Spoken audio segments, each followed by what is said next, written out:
Hello, I'm Brooks, I'm Joe. and this is another episode of Cantina Reviews. Today we're talking about our top 5 MCU movies.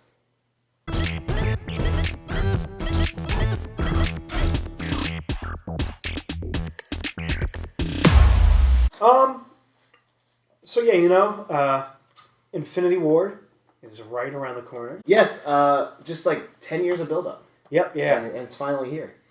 Yeah, so I think we should talk about what our top favorite movies... I think we should talk about what our top 5 favorite Marvel movies are. Yes. You know, we did that with Star Wars, we ranked all those, so I think we should at least rank the 5 out of the other 50. Yeah, and it is the MCU movies, so everything from like Iron Man to now. Yeah, not that X-Men crap. Not that Deadpool crap.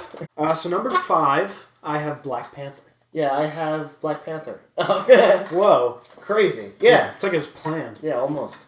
It's not just because it was a recent movie or because... I think it's just because it was once again different. Yeah. You know, I had just seen Thor Ragnarok, which to me was too campy and like too comedic. Yeah. This one had its moments, obviously. Right. It was comedic relief.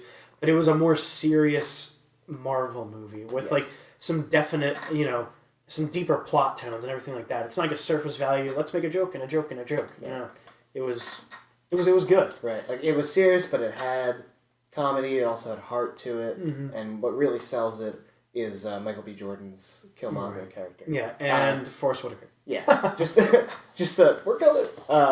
Just like a really strong villain, a really interesting villain, and one that like is kind of right. So it's like I think that's the thing. Is like it was very complex. He was a complex villain. Mm-hmm. You know. Yeah, all around I thought it was a good movie. Yeah. Number 4 for me is Guardians of the Galaxy, the first one. Yeah, and I have Spider-Man: Homecoming at 4. Okay. So I like Guardians, the first one. Yeah. Just because of it's them kind of getting together. The music was good. It fit the thing. It fit the movie. It was a good plot. It was just all around a good movie. And once again, it didn't follow the more mainstream Marvel people. Yeah. It was just kind of one of the first in growing the side characters of what is going to be Infinity War. You know, and I think they did a very good job of having Jason Sudeikis. Chris Pratt. Yeah, they did a very good job of having Chris Pratt kind of play a hero, but also a comedic hero. Because once again, with which is the issue I have with Kristen Wiig these days, is he's a funny actor. Right. He's branded himself as a funny character. He is more so naturally funny in the way he delivers lines. Right. And just the way he is, rather than forcing it. Right. To talk about Ragnarok again, all of a sudden Thor is supposed to be this hilarious guy. Yeah. And it's because of the lines that are given to him. And Chris Hemsworth does a good job with it. He's funny. But it doesn't seem as natural as Chris Pratt. Mm-hmm. And that's why I think Star-Lord is really funny. Yeah. So Spider-Man: Homecoming I have it for. I was really excited for that because I love the first 2 Spider-Man movies still. Right. As a kid, I loved those movies and I still watch them now. And then after 3 being meh, The Amazing Spider-Man's being crappy, I was really nervous and excited for this. Mm-hmm. And it turned out I actually think that this is Marvel's funniest movie to date. Mm-hmm. And Ragnarok tried really hard. Yeah, without being overly funny or really trying. And another thing there was more just natural comedy. The suit, he just looks hilarious. Yeah. And I think it's all with the eyes. Mm-hmm. In that opening montage early in the movie where he's just doing random stuff, stopping a bike thief, stopping a car burglar, and he's getting yelled at by people. Yeah. His responses and his eyes are just hysterical. I was laughing almost the entire movie. Yeah, and I think that's why I have it. I put Spider-Man at 3.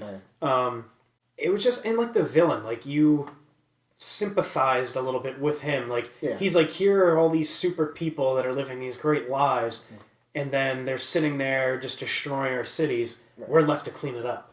And then as he's cleaning it up, they come in and now they're taking control again. Yeah. And he's that's it. Much like Killmonger, it is a villain that you get. Yeah, you understand where he's coming from. Well, he's not trying totally to destroy wrong, the world. right? Yeah. But he's not totally wrong. It's just the way he's executing his beliefs is wrong. Right. So this guy that was down on his luck. And he's just using this as an opportunity to support his family. Right. Like, there's nothing inherently wrong with that. It's the way he goes about doing it. Same thing with Killmonger. His idea of like, oh, well, we should be helping our people. But his idea of doing that is creating an empire. Right. So, like, it's like these villains that you can sympathize with, and you're not, like, totally sold on, like, you don't really even want them to die. Like, when he finally fights the Vulture towards the end. Also, side note, making the Vulture a really cool character, Michael Keaton. When he fights him at the end, you're like, oh, I don't really want him to die, though. You know, so it was cool. Yeah. I think another reason why I liked it, too, was, like, you know, the plot twist of, like, that's her father. You never really saw that one I was pretty surprised by that one. And then same thing in the end where Zendaya is MJ. Yeah. You know, you didn't really think of that one at all. It was just like this girl that was there. And like I thought it was funny, you know, and especially like his little sidekick friend. He brought another good note to it. All around, I just thought Spider-Man was good at not trying to be funny. And being funny. But also serious, having a good villain. Oh, yeah. And then a good plot progression and climax and turn. It could go from being like the funniest MCU movie to like great dramatic moments, like when Tony takes his suit away, or in the car. Yeah, on the way to prom, like it's super tense. When Michael Keaton like reveals he knows who he is, and it's so tense. Like everyone in the theater, you could feel like, oh, yeah, like oh no, what's gonna happen? And I think that's because like they just get you to love Tom Holland. Like you're so like into his character, and you're like, oh my god. So my number 3, I have the first Avengers movie. Oh. Just because like follower at the time like. It was so, like, exciting. Like, you've had these couple of solo movies. You had Iron Man 2. And, like, now they're all going to be together on screen. Right. They fixed their Hulk problem by bringing in Mark Ruffalo. And I think he's been great. Yeah. And just, I mean, seeing them all on screen together is really exciting. Yeah, it's like, fun. You know, you finally... The build-up was there, and then you finally see them. The payoff. Yeah. It's not overdone with comedy. It was, like, before they got into that. Yeah. So, like, there were, like, standout funny moments, but otherwise just, like, a solid story. Yeah. The Battle of New York is pretty awesome. Everyone gets their moment in that movie to shine, I think. Yeah, and, like, also that obviously kind of starts off, in my mind, the next kind of generation of this generation. Yeah. You know what I mean?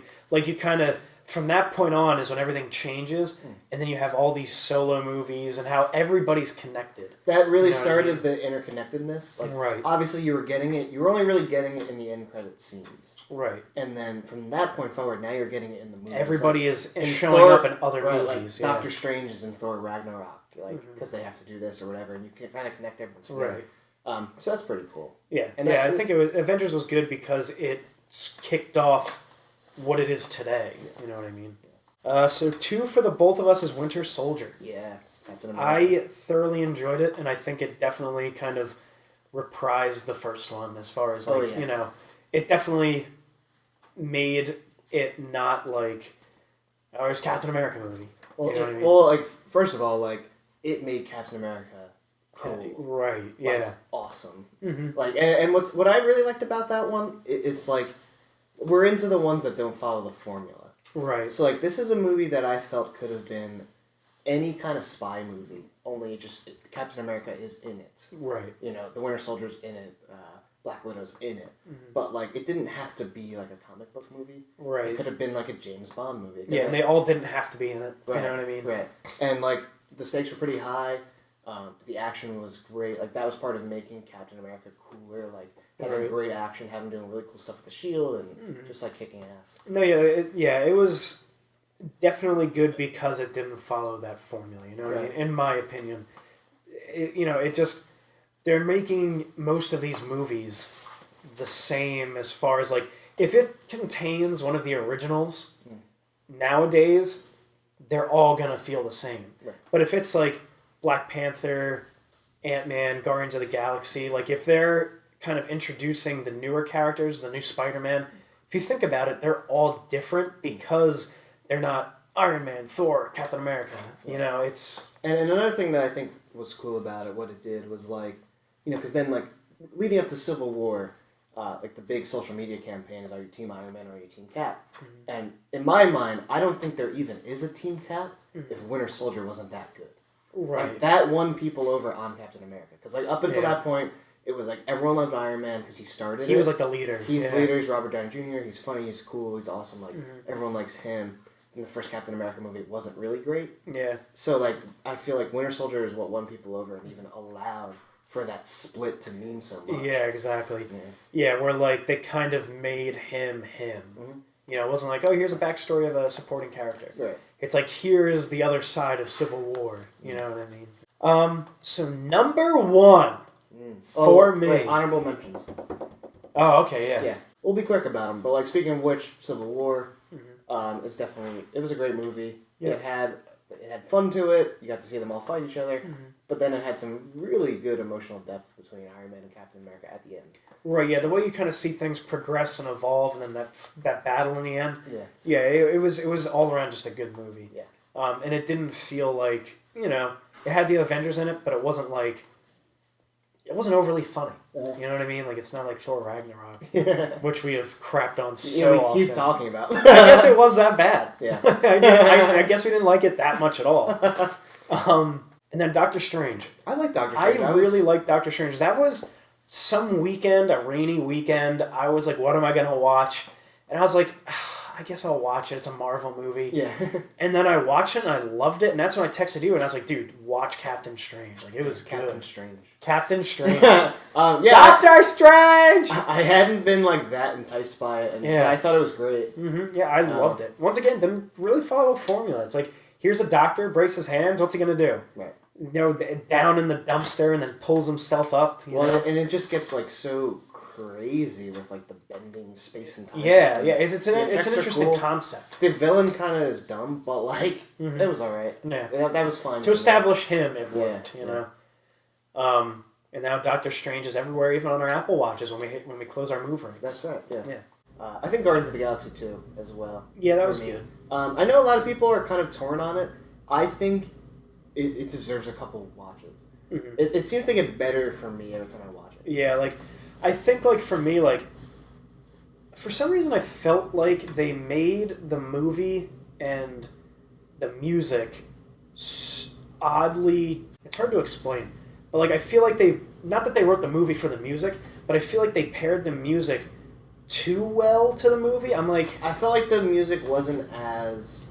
Just picked, it wasn't as used as well as the first one. Yeah. But I feel like all like the whole character aspect of the movie, it's a totally character driven movie. Right. Like there's not like this there's not really a plot to it. Like you don't really know what's going on until you realize that Ego's the villain. Right. So like it's just totally character driven the whole time, but it ends up being so great, especially on repeat viewings. Yeah, I liked it. Just I feel like the music wasn't. The soundtrack in Guardians of the Galaxy 2, you can't really compare to how well Guardians of the Galaxy 1 soundtrack worked. Right. So my number one, AntMan. I love Paul Rudd. Like, I love him as, like, just an actor in general. Like, I love the movies he's been in. Yeah. And they didn't try to change him. Yeah. They let him be him. It was kind of like, in my opinion, it was like the first Marvel movie that wasn't fully, like, here's for... the family where if you have like an 8-year-old and like a 6-year-old, you know what I mean? Like it was like he's in a prison. Like he's a criminal. Yeah. And like he comes out and then it's like a heist movie. Yeah. You know what I mean? And like it wasn't your typical Marvel movie, which I feel was kind of like not like any of the others. Right. Because it was like he's a criminal, it's a heist movie. It's like and you're siding with him and you know what I mean? Like I just felt like because it was so different, I loved it. And Paul Rudd, definitely. I really enjoyed that one as well. And I thought it had, like, an okay villain, and it was, like, they did some cool stuff with the shrinking and blowing up and stuff like that. I definitely enjoyed that one. I'm looking forward to the second one. Yeah, like, I could definitely keep watching that movie. And, like, it's fun. And, like, whoever the Hispanic guy is in it, he's hysterical, too. And, like, they just work together nicely. Someone was like, before Infinity Wars come out, what was his name, Louise in the movie? I think. Can they please make a video of him describing the entire MCU like he did in AntMan. Yeah. Leading up to Infinity Wars. Yeah, they should. So great. Oh, that would be good. My number one is the first Guardians of the Galaxy. Mm-hmm. We already talked about it a bit, but that for me, it has the most replay value. I've probably watched that one the most. Mm-hmm. I was all about the soundtrack to that movie. Mm-hmm. Like when I saw it in the theaters, I just thought it was so fun. It fits so well. It was so weird. It wasn't afraid. You mentioned like when they started to not totally gear just towards kids, you know, which they not all of them did. Yeah. But like Guardians of the Galaxy, like definitely pushed it with like the more like I don't know, gritty humor. Right, like more of like a dirtier, older generation of jokes. Right. You know what I mean? And I just thought, like, because it was so unexpected, like, I just thought it was hilarious. Yeah. Like, a scene that's popping into my mind right now, as an example, is when they're trying to stage their escape from the prison, and Rocket gives everyone tasks, and he gives Chris Pratt, he has to go get that guy's leg, and, like, Groot ruins it, and then now they all have to do everything at once. So it's all crazy, all this madness is going on, and then it cuts to Chris Pratt, he's, like, leaning against the door with the guy with the leg, and he's like, hey. Like, stuff like that was just, like, so weird. Yeah, so funny. well done. Yeah. I think that movie has a terrible villain, Ronan the Accuser. Oh, yeah. But, like, I still love it. Yeah, it was a bad villain, but at least it kind of made them who they are, you know what I mean? You kind of get to see them work together and become a cohesive unit. Yeah. Which definitely carried over. So, yeah, that's my number one. Good. So yeah, we're gonna have more of these videos coming out. Yeah. You know, right before Infinity Wars, leading up to that to build the hype. Yeah, exactly. I'm sure you're definitely watching our videos to get excited about it. Yeah, exactly. You definitely need us to hype you up for Infinity Wars. Yep. Yeah. So yeah, don't forget to subscribe. Let us know your top 5 MCU movies in the comments. Whoa! Yeah. One person may do it. Yeah, maybe one. If we might get one like Twitter follower to do it. Yeah, one. So once again, I'm Brooks. I'm Joe. And this has been another episode of Cantina Reviews.